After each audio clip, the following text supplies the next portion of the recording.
This program was first broadcast on Canterbury's access media station, Plains FM, and was made with the assistance of New Zealand On Air.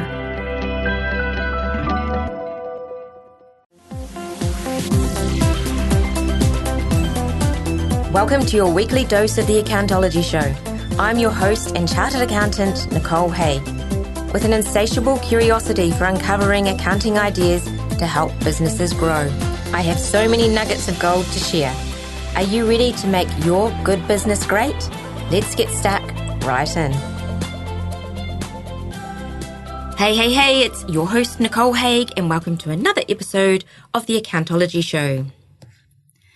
In accounting news, New Zealand's key economic drivers are lagging with a sluggish economic momentum expected this year. Statistics New Zealand data out on the 22nd of June showed gross domestic product rose 0.2% in the March quarter, following a 0.1% drop in the December quarter. Half of the industries measured reported gains, including rental, hiring and real estate services. Electricity generation drove a 2.9% increase in electricity, gas, water and waste services. However, elsewhere there were falls in construction, business services and manufacturing. Economist Benji Patterson said the quarterly growth was nothing to write home about and that the economy was still weak. We're in a situation where we've got businesses that are relatively reluctant to invest.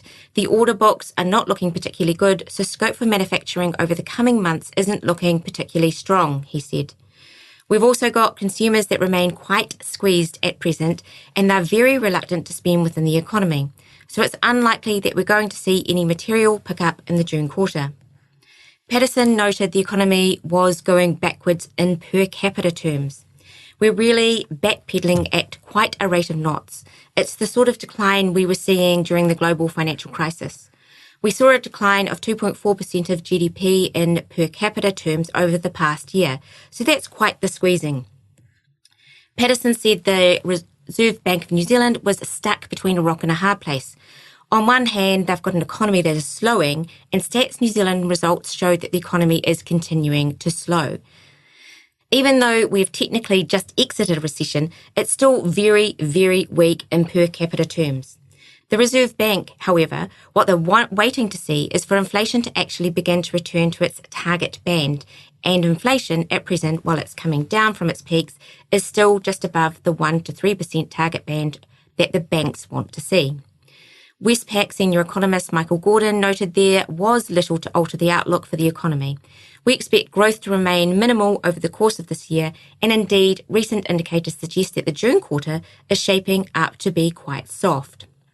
Finance Minister Nicola Willis said careful government spending, lower taxes and rebuilding the economy were all important pillars for better times.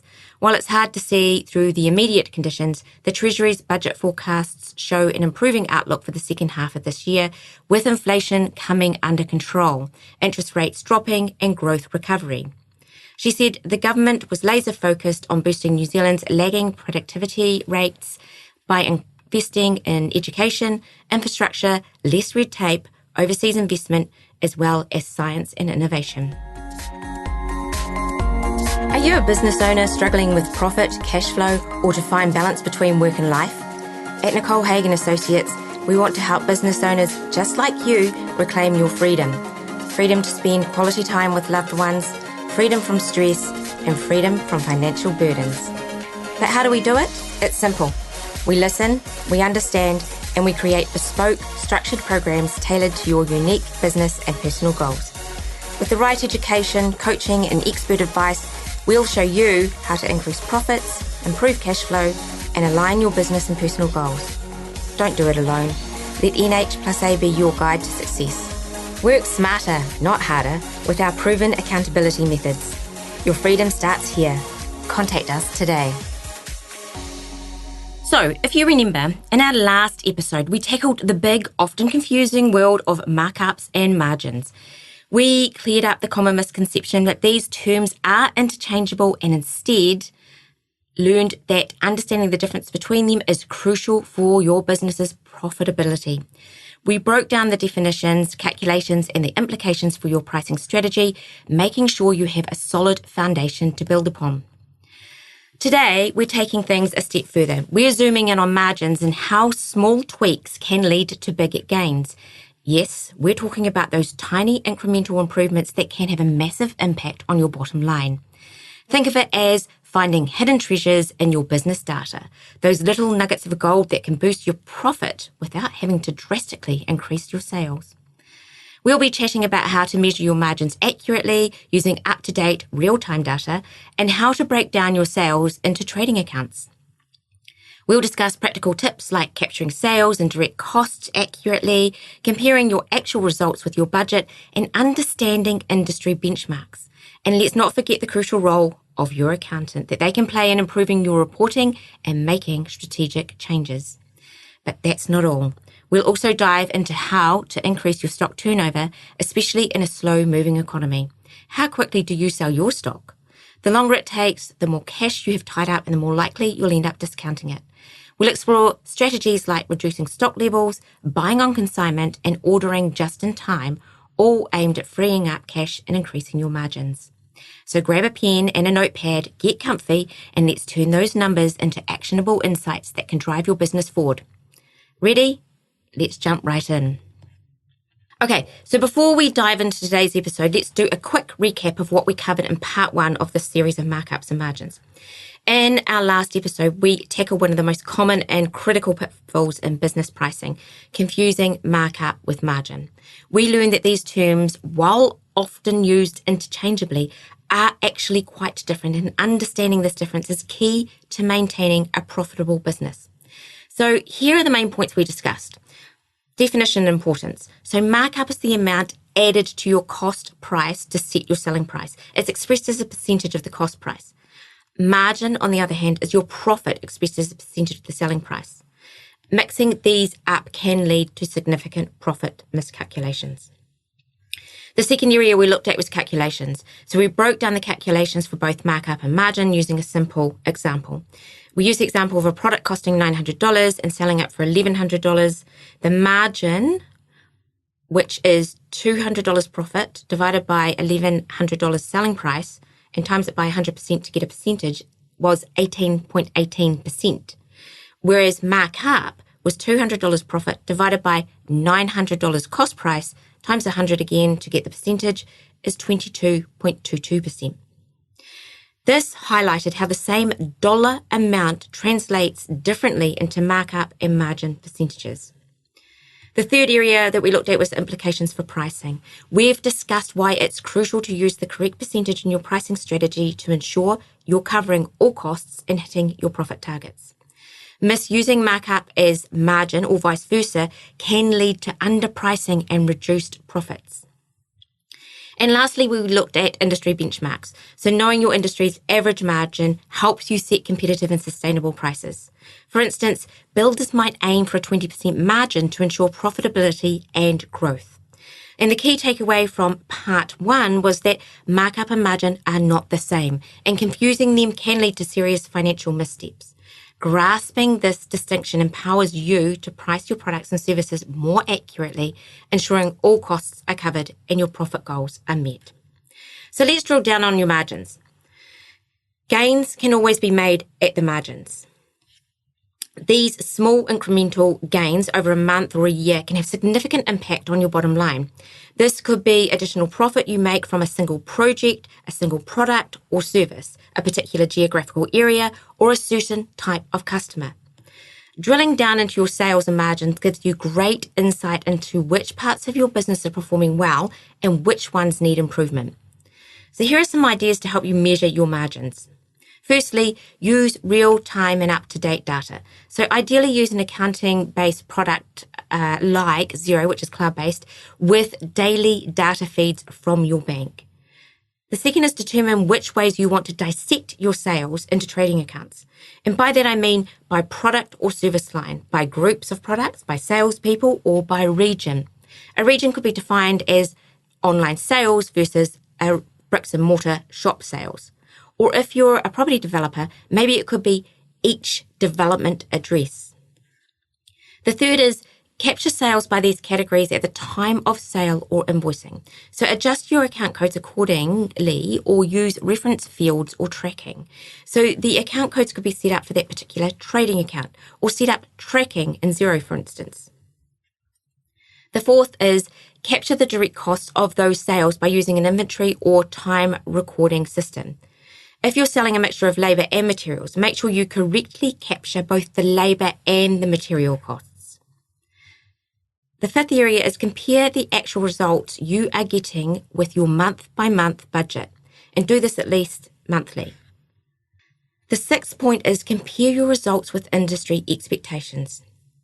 Consider assessing benchmark statistics from your industry, or better still, get together regularly with similar types of businesses to compare your results. These could be identical non-competing businesses in different locations, or you can meet online, or industry-related businesses in your own region.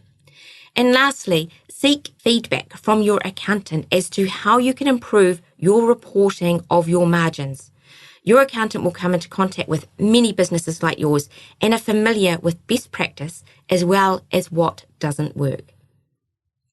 The first step in improving your results is understanding exactly where you are right now, warts and all. So talk to your accountant about how to drill down into your margins. And remember, as Peter Drucker said, you can't manage what you can't measure. So if we look at improving your margins, measuring your sales and margins provides insight into what parts of your business are performing well and which ones need improvement. With improved margins, you don't have to generate as many sales to get the same profit. Let me repeat that again. With improved margins, you don't have to generate as many sales to get the same profit. Better still, lift your margins and achieve higher sales. You'll get even more on your bottom line. Improvements can always be made at the margin. Small tweaks to your processes or systems can have a massive difference to the end result. It's the same with your business margin.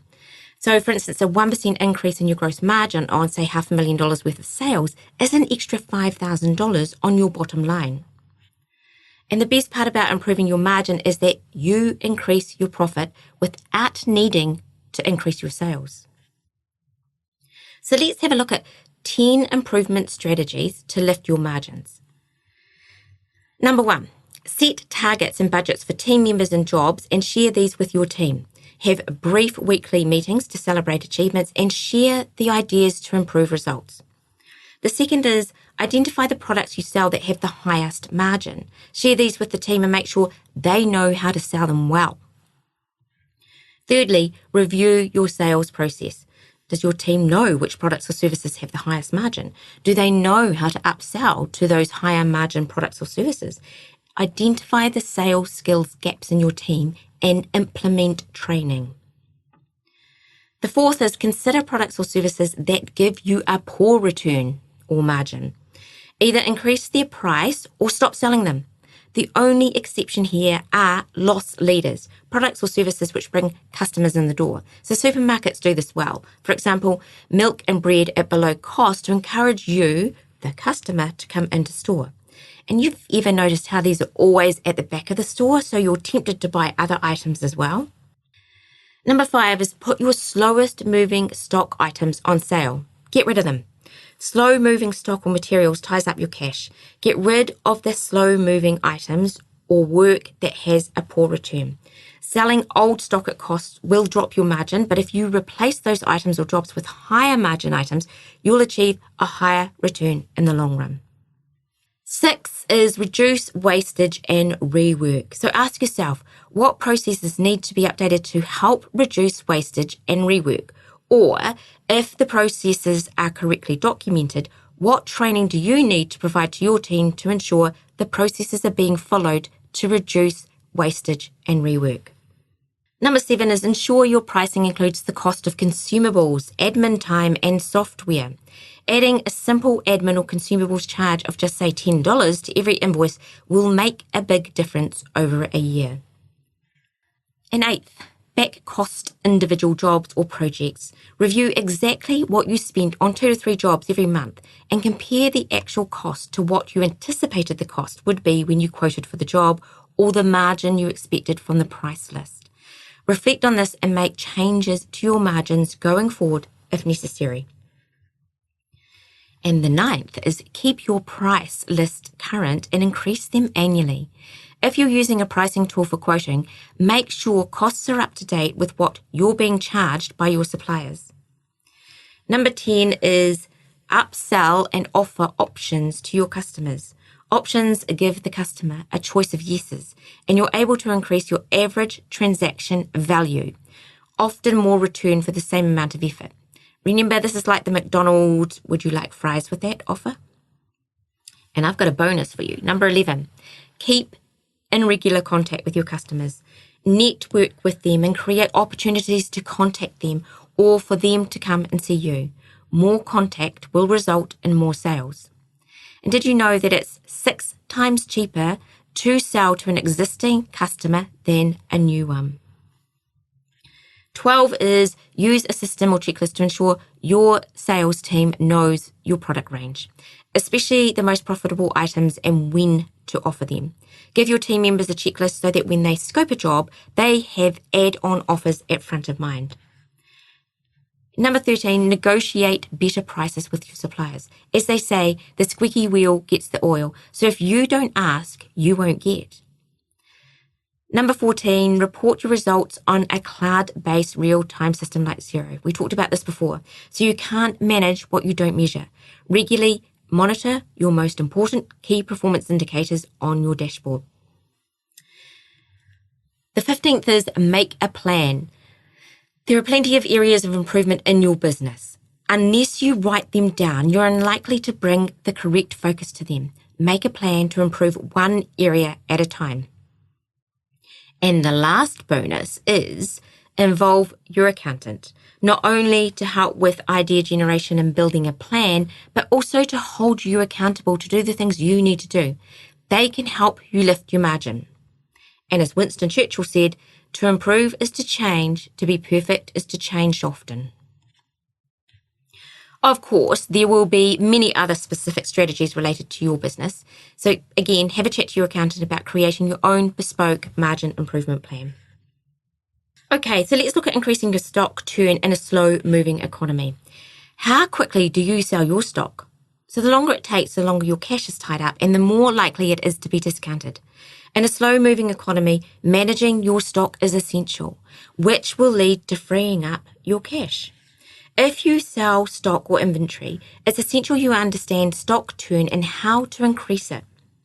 Obsolete or dead stock will harm your cash flow and your ability to increase profit, particularly in a slower moving economy. The longer stock takes to sell, the longer you have your cash tied up in the stock before it can be sold for a profit. The older the stock, the less likely it is that you'll be able to sell it for its original retail price. Okay, so I have a formula that you can use to calculate your stock turn. So stock turn is your cost of sales divided by the average stock held. So to calculate your cost of sales, this is your opening stock plus your purchases less your closing stock. And that is where your purchases are your annual purchases. It includes all variable or direct costs that show in your trading account. To calculate your average stock, this is the opening stock plus your closing stock divided by 2. Okay, so let's look at an example. Let's say that your cost of sales is $150,000 and your average stock is $45,000. That means your stock turn will be 3.3 times. So that's $150,000 divided by $45,000. What does that mean? It means that on average, you sell each item of stock 3.3 times per year. So how do you increase your stock turn to sell items faster, free up cash flow, and increase your profit, particularly in the current economy? There are numerous ways to increase your turnover. So here's a few tips that will help your stock turn, increasing your margin, improving sales, and ultimately increasing your cash in the bank. The first is reduce your stock levels. So in the above example, if stock was reduced by $10,000, stock turn would increase to 4.3 times. You would free up $10,000 of cash and increase your margin. Number 2 is buy stock on consignment. So that means you only pay for it when it sells. The third is order just in time. For example, if it takes 2 days to receive an item after the order is placed and you sell an average of 5 items per day, only hold a maximum of 10 of that item in stock. The fourth is use display stock. If a customer wants to buy the item, have it delivered straight to your supplier to the customer instead of holding multiple items in store. The fifth is use a catalogue. Reduce the stock held in store and provide customers with a catalogue to order from. Number 6 is reduce ordering levels. Ideally, calculate the stock turn per item, so use that formula that I gave you before. You'll then be able to identify the slow-moving stock so that you can reduce how often you reorder it. The 7th is stop stocking slow-moving stock altogether. It's just tying up your cash for longer. Reassess whether you should be selling these items at all. And number 8 is encourage your sales team. I mentioned this earlier in the episode. Tell them which items sell more quickly and encourage them to sell more of those items. And the last one, get rid of obsolete or dead stock. You're better off to have cash from a discounted sale invested in a faster moving stock. Again, these are just a few items of how to increase your turnover and margins. Get in touch with your accountant to help you identify the best ways for your business. Your accountant should be able to offer you a cash flow and profit improvement meeting where they'll be able to help you calculate your stock turn and show the impact of slow moving stock and what it has on your margins and markups, but also on your cash flow. And as John Maynard Keynes says, the difficulty lies not so much in developing new ideas as in escaping from old ones. And there you have it. That wraps up part 2 of our deep dive into markups and margins. I hope you found today's episode as enlightening as I did. We started by recapping the essentials from part 1, clearing up those common confusions between markup and margin, and understanding their critical roles in pricing strategy. Then we ventured into the fascinating world of margins, focusing on how small incremental improvements can make a significant difference to your bottom line. We talked about the importance of accurate data, dissecting sales into trading accounts, and capturing both sales and direct costs properly. We also covered some practical tips on comparing actual results with your budget and industry benchmarks, and how valuable your accountant can be in this whole process. And let's not forget our discussion on increasing stock turnover in a slow-moving economy. From reducing stock levels to buying on consignment and using just-in-time ordering, these strategies can help free up cash and boost your profit. Remember, improving your margins doesn't necessarily mean you need to increase sales dramatically. Small tweaks here and there can lead to significant gains. Until next time, keep those margins healthy and those profits growing. Okay, 3 action points for you to take away from today's episode to start improving your business margins right away. The first is use real-time data. Ensure you're using cloud-based accounting system like Xero that provides real-time data feeds from your bank. Accurate and up-to-date data is crucial for making informed decisions about your margins and overall business performance. The second is dissect your sales. Break down your sales into specific trading accounts by product line, service line, salesperson, or region. This granular approach will help you identify which parts of your business are performing well and which ones need improvement. And increase stock turnover. Implement strategies to boost your stock turnover, such as reducing your stock levels, buying on consignment, or using just-in-time ordering. Freeing up cash tied in slow-moving stock can significantly improve your cash flow and margins. Remember, small incremental improvements can make a big difference to your bottom line. And start with these action points, measure results, and keep refining your approach. And if there's one nugget of gold that you can take away from this episode, it's the big takeaway from our deep dive into markups and margins is understanding the difference between markup and margin is crucial for your business's success. Markup is the percentage added to your cost price to determine your selling price, while margin is the percentage of the selling price that is profit. Mixing these up can lead to pricing disasters and lower profits than expected. So if you take nothing else away, make sure you're using the right calculations to keep your profits healthy and your business thriving. Thanks for joining us on the Accountology Show. If you have enjoyed today's show, you're in luck because we'll be back next week. You'll find past episodes at plainsfm.org.nz and subscribe on Apple Podcasts or Spotify to never miss an episode. We would love it if you would leave a 5-star review and tell a friend or business owner who would benefit from hearing our show. We also love hearing from you, so reach out with any comments or a topic you'd like covered, and even suggestions for whom we should get in the studio next for an interview. You can find us on Facebook, Instagram, LinkedIn and TikTok. Our handle is NH Plus Associates, that's NHPLUS Associates, or email me, nicole@nh-a.co.nz. But most importantly, thank you for taking the time to listen to the show. Until next time, keep building that business into the empire it absolutely deserves to be.